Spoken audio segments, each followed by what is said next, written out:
سيدنا مولانا محمد باري وسلم صلاة وسلام عليك يا رسول الله صلى الله تعالى عليه وسلم. بسم الله الرحمن الرحيم. عن أبي هريرة قال قال رسول الله صلى الله عليه وسلم إن الله عز وجل ليرفع الدرجات لعبد الصالح في الجنة فيقول يا ربي أن لي هذه فيقول باستغفار ولدك لك. حضرت ابو ہریرہ رضی اللہ تعالیٰ عنہ سے روایتیں فرماتے ہیں کہ رسول پاک صلی اللہ علیہ وسلم نے ارشاد فرمایا کہ بے شک اللہ تعالیٰ نیک بندے کے درجات کو بلند فرماتا ہے. مطلب جب وہ انسان مر جاتا ہے، قبر میں چلا جاتا ہے، تو اللہ تعالیٰ جو ہے جنت کے اندر نیک بندے کے درجات کو بلند فرماتا ہے. تو جب اس بندے کے درجات بلند ہوتے ہیں فَيَقُولُ یا ربی، تو وہ بندہ اپنے رب سے کہتا مولا یہ تو نے مجھے درجات جو بلند دیے ہیں جنت کے اندر، یہ مجھے کہاں سے ملے ہیں؟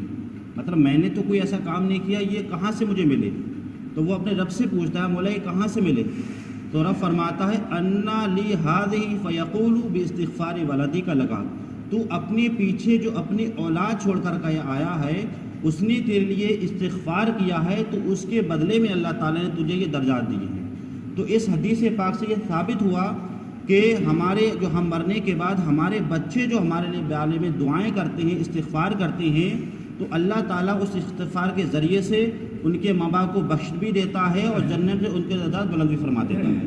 تو اس سے کئی مسئلے ثابت ہوئے حدیث پاک سے. پہلا مسئلہ تو یہ بھی ثابت ہوا کہ یہ حقیقت ہے کہ اولاد کی دعا اپنے باپ کے حق میں کبھی رد نہیں ہوتی ہے. اگر حدیث پاک میں یہاں تک ہے کہ اگر اولاد کچھ بھی یاد نہ ہو، صرف بسم اللہ ہی پڑھ کر کے اپنے ماں باپ کے لیے دعا کر دے، تو اللہ تعالیٰ اس بسم اللہ کے صدقے میں بھی اس کے ماں باپ کو بخش دیتا ہے. لیکن دعا کرنا چاہیے، یہ نہیں صرف کہ ہم اماموں پہ ہی چھوڑ دیں، ہم علماء پہ ہی چھوڑ دیں، صرف فاتحہ میں ہی چھوڑ دیں. ہم کبھی بھی کسی وقت میں بھی جو ہے کچھ بھی پڑھ کر کے، بلکہ حدیث پاک میں یہاں تک ہے کہ سورہ اخلاص جو ہے قل هو اللہ شریف، اس کو انسان اگر 3 مرتبہ پڑھ دے تو 3 مرتبہ پڑھنے کا ثواب پورے قرآن کا ثواب ملتا ہے. تو ہمیں جو ہے استغفار کرنا چاہیے. ایک حدیث پاک میں یہ بھی ہے کہ مرنے کے بعد، ماں باپ کے مرنے کے بعد تو اولاد پر حق رہتے ہی ہیں، لیکن ایک حق یہ بھی ہے کہ اولاد اپنے ماں باپ کے لیے دعا کرے.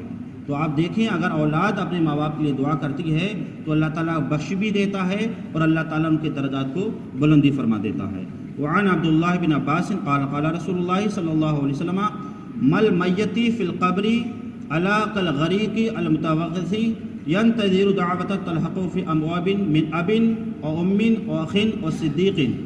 حضرت عبداللہ بن عباس رضی اللہ تعالیٰ سے روایتیں فرماتے ہیں کہ رسول پاک صلی اللہ علیہ وسلم نے ارشاد فرمایا کہ میت قبر میں ایسی ہے جیسے کہ الغریق، جیسے کہ سمندر کی طرح، مطلب جیسے سمندر میں ڈوبتا ہے انسان، ایسی گویا کہ میت جو ہے وہ قبر میں ہے. اب اس کی مثال کیا دی کہ ینتظر دعوتن، کہ وہ میت جو ہے انتظار کرتی ہے دعا کا اپنے باپ کی طرف سے، اور امین اپنی ماں کی طرف سے، اور اخین اپنے بھائی کی طرف سے، اور صدیقین اپنے دوست کی طرف سے. مطلب وہ میت یہ انتظار کرتی ہے کہ میری ماں، میرے باپ، میرے بھائی، میرے دوست میرے لیے دعا کریں گے تو اللہ تعالیٰ قبر میں اور حشر میں میرا عذاب میں تخفیف فرمائے گا اور میرے درجات کو بلند فرمائے گا. تو قبر میں گویا کہ مردہ یہ انتظار کرتا ہے دعاؤں کے لیے.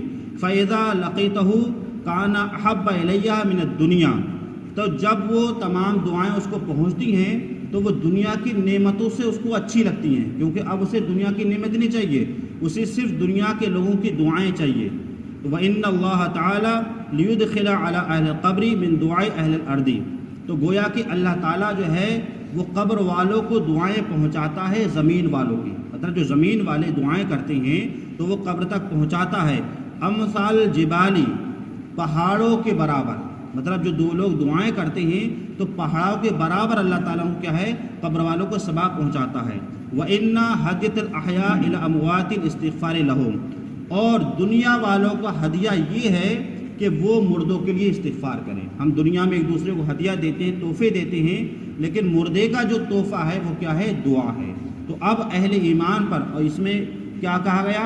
ماں کے لیے کہا گیا، باپ کے لیے کہا گیا، بھائی کے لیے کہا گیا اور دوست کے لیے کہا گیا، کیونکہ یہ اہم رشتہ دار قریبی دوست ہوتے ہیں جو اپنی اولاد کے لیے، اپنے ماں باپ کے لیے دعائیں مغفرت کرتے رہتے ہیں۔ تو گویا کہ ان حدیث سے یہ ثابت ہوا کہ جو انسان اپنے مردوں کے لیے دعا کرتا ہے تو اللہ تعالیٰ اس کے صدقے میں ان کے گناہوں کو بخش دیتا ہے اور ان کے درجات کو بلند فرما دیتا ہے۔ اللہ تعالیٰ ہمیں ان حدیث پر عمل کرنے کی توفیق عطا فرمائے۔